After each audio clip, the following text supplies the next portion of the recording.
안녕하세요. 이번 학기 인간과 구원을 담당하게 된 김경빈이라고 합니다. 이번 학기에도 여러분들과 이렇게 떨어져서 이렇게 강의할 수밖에 없던 점 참으로 아쉽습니다. 우리 모두 다 마찬가지겠지만요. 이 코로나의 어려운 시기를 잘 극복하고 다음에는 강의실에서 서로 이렇게 직접 만나서 서로 소통할 수 있는 그런 시기가 빨리 오기를 우리 사랑하의 삼위일체 하나님께 기도하는 그러한 그리스도인이 되길 바랍니다. 자, 이번 학기 저는 인간과 구원이라는 과목을 담당하게 됐습니다. 제가 이 강의를 담당하면서 여러분들과 전달하고 싶은 거는 우리가 여러분들 이제 다 그리스도인이시잖아요. 즉 여러분들이 아세연합신학대학교라는 학교에 들어오신 이상 여러분들은 구원이라는 문제에 대해서 들어왔고 알고 있다고 생각하시는 분들이 들어오셨을 거라고 가정하고 있습니다. 그러니까 교회 바뀌고 일반적인 만약에 일반 대학이라 그러면 구원이라는 거에 대한 게 너무 낯선 사람들이 많겠지만 최소한 저나 여러분이나 모두 구원이라는 문제에 있어서 이렇게 익숙해져 있는 사람들입니다. 근데 역설적으로 우리가 어려서부터 교회를 다니면서 이제 구원에 대한 이야기를 많이 들었음에도 불구하고 그럼 구원이라는 게 구체적으로 무엇인가라는 문제에 있어서는 좀 명확하지 않은 부분이 있습니다. 왜냐하면 우리를 구원하시는 하나님, 삼위일체 하나님이 계시고 또한 그 삼위일체 하나님이 구원하시는 우리 타락한 인간이 있습니다. 기본적으로 기독교라는 종교는 이 두 구원의 주체와 구원의 객체 사이에 대한 이야기를 다루게 있는 게 기독교입니다. 그러면서 우리는 이제 다 알고 있는 내용이죠. 그러면 과연 이 구원이라는 게 뭔가에 대해서는 그럼에도 불구하고 우리가 좀 헷갈려하는 부분이 분명히 있습니다.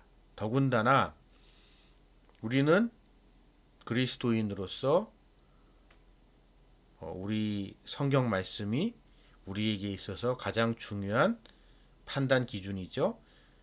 그럼에도 불구하고 우리는 우리가 살아가고 있는 이 시대에 영향을 많이 받고 살아가게 됩니다. 그래서 여러분이나 저나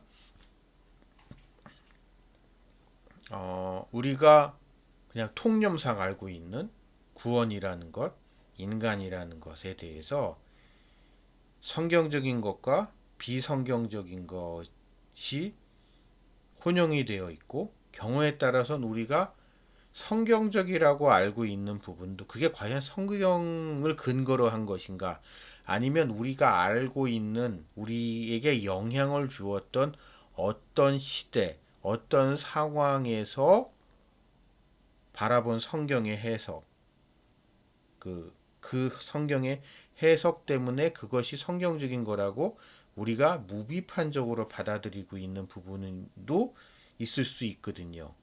그런 부분에 대한 고민을 같이 좀 해보는 그런 수업 시간이 됐으면 합니다. 왜냐하면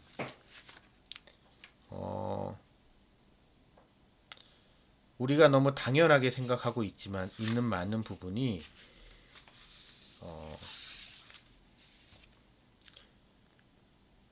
우리가 스스로 생각해낸 거라기보다는 우리가 그렇게 배운 건데요. 우리가 그렇게 배운 것 또한 인간의 생각, 인간의 해석의 여지가 많기 때문이죠. 그래서 우리는 이 우리가 알고 있는 것이 성경 말씀에 합치하는가라는 것을 우리는 끊임없이 의심해야 됩니다.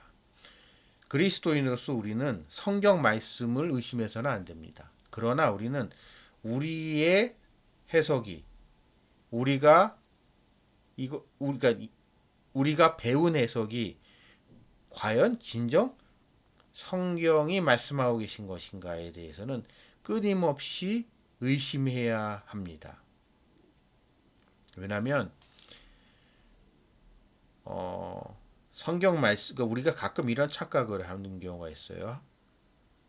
성경은 완전 무언한 하나님의 말씀입니다. 그건 맞죠? 그거에 대해서 의심하는 분은 안 계시리라고 생각합니다. 최소한 이 수업에 참석하시는 여러분들은.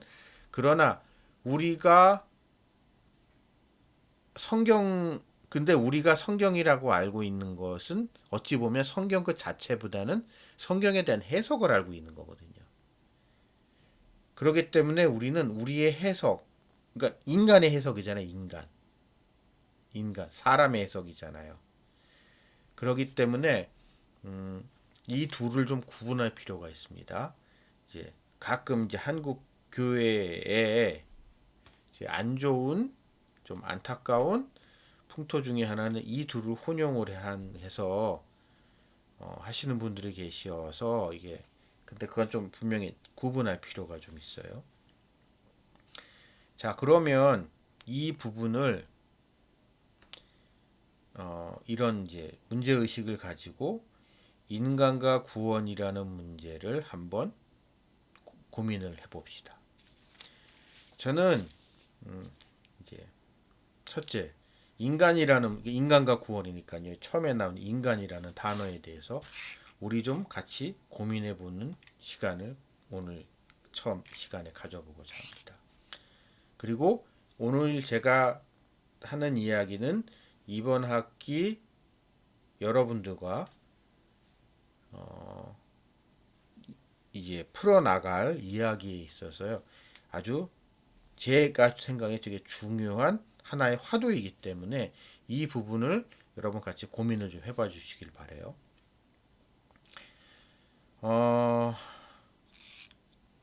먼저 우리는, 그러니까 이 강의에서 인간이라는 표현을 쓰고 있죠. 근데 문자적이지만 인간과 사람과 인간은 다른 겁니다. 그쵸? 그러니까 우리가 그런 얘기를 하잖아요. 그러니까 인간, 사람 인자에다가 사이 간자를 쓰잖아요. 그러니까 인간이라는 표현 자체가 사람인 하나로 끝나는 게 아니라 이 사람이 하나의 사람이 그 다른 사람 내지는 다른 외부의 어떤 것과의 관계 속에 존재하는 사람이라는 게 인간인 거거든요. 인간을 그러니까 키에르키고르 표현 단독자로서 있는 인간이 아니라 관계 속에 존재하는 인간을, 그러니까 관계 속에 존재하는 사람을 이야기하는 게 인간입니다. 그래서 이 인간이라는 것은 그러니까 사람이라는 것과 유사한 부분도 있지만 분명히 다른 부분도 함께 있습니다. 그러니까 여러분께 제가 이렇게 쉽게 설명을 합니다. 저라는 사람, 한 사람 인간 김경빈입니다. 사람으로서 김경빈도 있고 인간으로서의 김경빈입니다. 이게 사람으로서 김경빈이라는 사람은 그냥 여러분 앞에 서 있는 그냥 한 사람입니다. 한 개인이고, 그러나 저는 당시에 여러분들과 이 강의를 진행하는 한 인간으로서 이러한 강의를 전 여러분들한테 하고 여러분들은 저의 강의를 듣는 뭐 그런 관계로서의 존재하는 한 인간으로 이 앞에 여러분 앞에 서 있습니다. 만약에 저와 여러분들 사이에 이러한 관계가 없다면, 이러한 여러분과 저의 사이를 규정 지어주는 것이 없다면, 저라는 한 사람은 사실 아무것도 아닌 존재예요, 여러분들한테. 제가 여러분들이 만약에 이 강의를 듣지 않으셨다면, 그래서 이 강의 여러분과 제가 아무 관계가 없는 사람이라면, 저는 여러분들 막 이렇게 길거리 지나가다가도 우연히 만나도 여러분들과 저는 서로 알아볼 수가 없겠죠. 물론 지금 상황은 이제 코로나란 특수한 상황 때문에 강의를 하지만 강의를 하면서 이렇게 떨어져서 지내기 때문에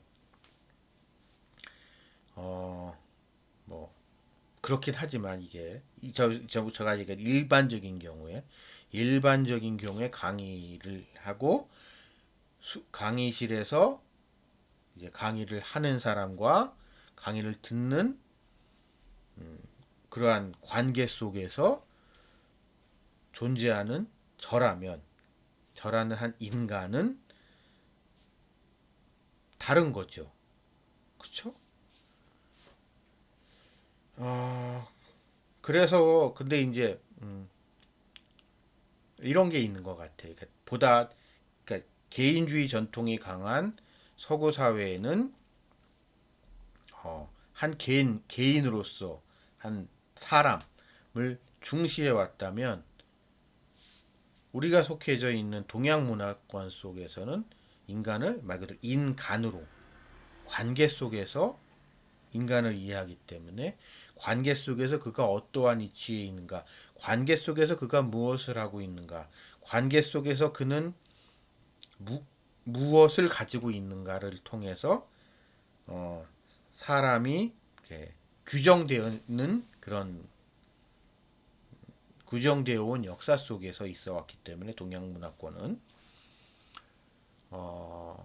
물론 그런 경향이 동양 문화권에서 강하기 때문에 우리는 인간으로서 이해를 하고 있는데 이 둘은 더면이 다른 거죠. 근데 흥미롭게도 지난 수십 년 동안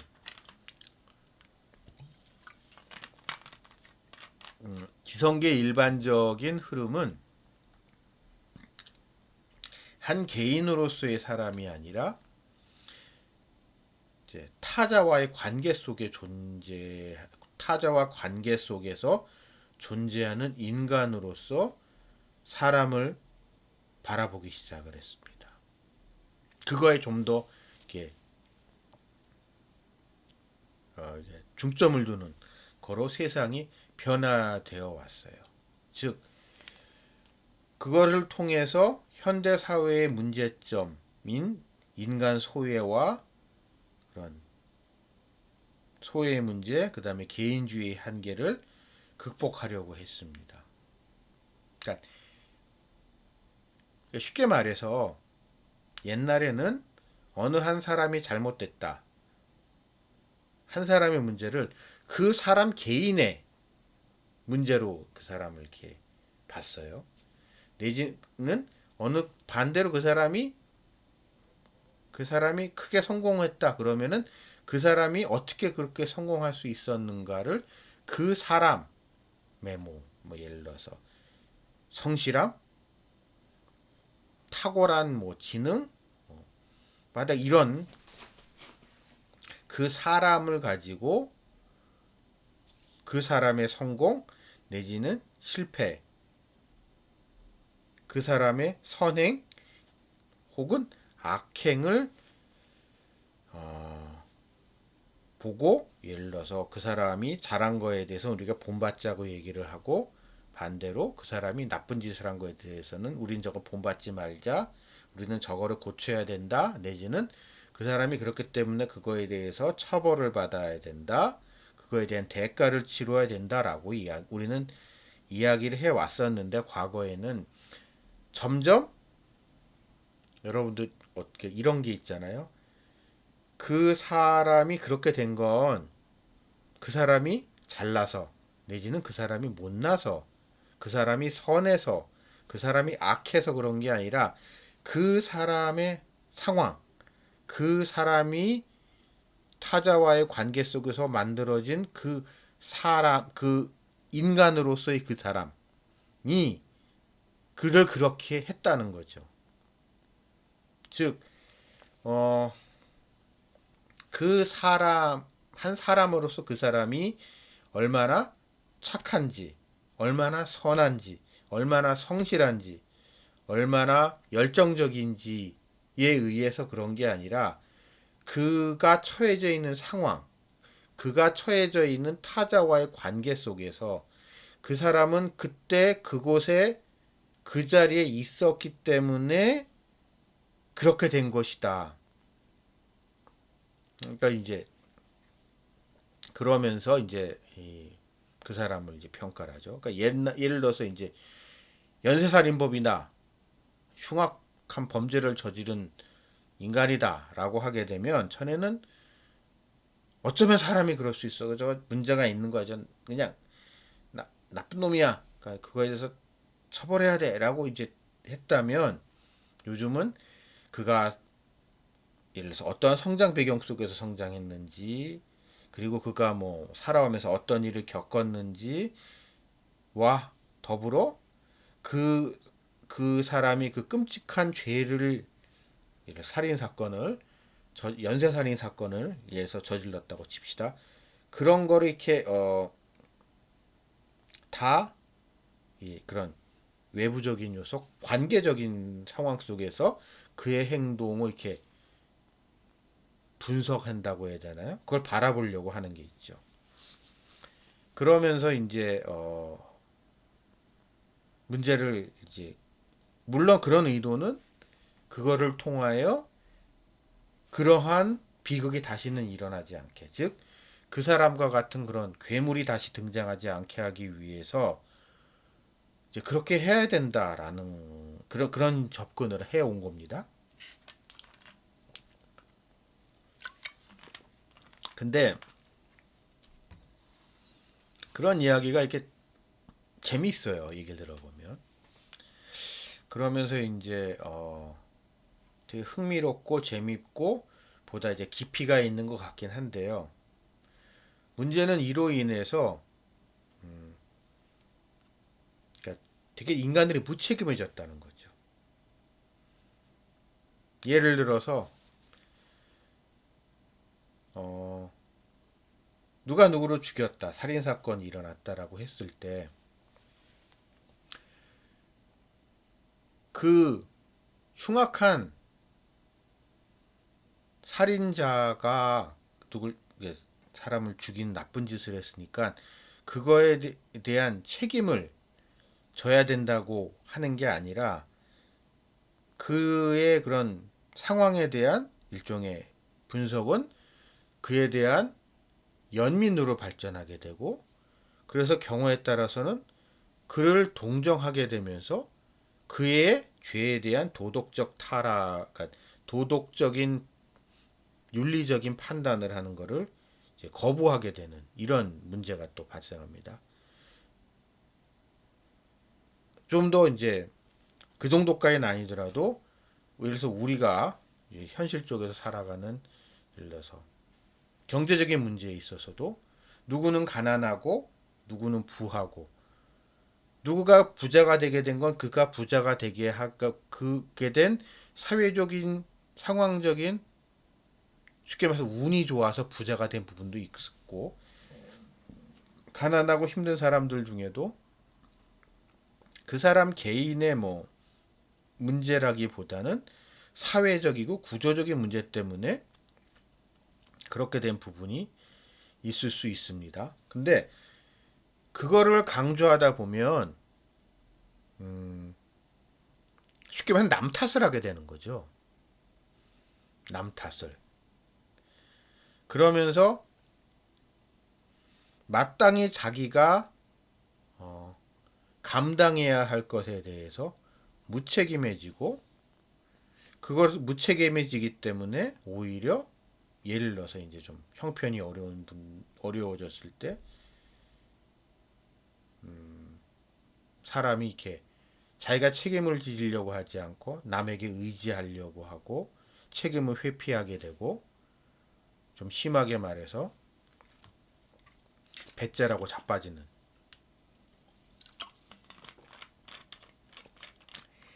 그런 모습이 나타나게 되고 있거든요. 이러한 문제가 우리가 이번 한 학기 동안 계속 여러분들과 다룰 주제의 핵심적인 고민거리, 화두일 겁니다. 잠시 쉬었다가 이야기 계속 진행하겠습니다.